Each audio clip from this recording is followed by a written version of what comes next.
دیکھیے، ایک ہے وطن اور وطن کے بنیاد پر ایک علیحدہ قوم کا تصور، یہ اسلام میں نہیں ہے۔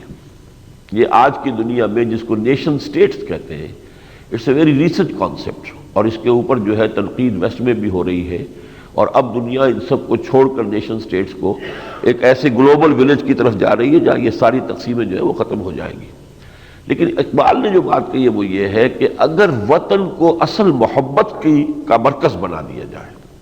اور وطن کے لیے انسان غلط کام بھی کرے اپنی وطن کی عظمت کے لیے، تو پھر یہ معبود ہو گیا سب سے بڑا۔ تو نیشنلزم جو آج کی دنیا میں ایک پولیٹیکل تھیوری کی حیثیت سے ہے، نیشنلزم بر بنائے وطن، یہ ہے در حقیقت وہ چیز کہ جو اسلام کی نگاہ میں مبعوث ہے۔ البتہ یہ کہ حب الوطن من الایمان، یہ اپنی جگہ حضور نے فرمایا ہے، اپنے وطن سے ایک محبت ایک درجے میں ہونا، آدمی جہاں پیدا ہوا ہے، پلا بڑھا ہے، اس کی فضا سے اسے ایک محبت، اس میں کوئی نفی نہیں ہے۔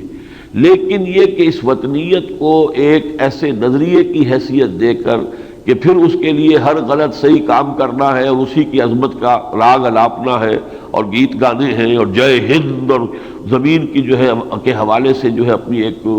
قائم کرنی ہے شناخت، یہ ٹھیک نہیں ہے۔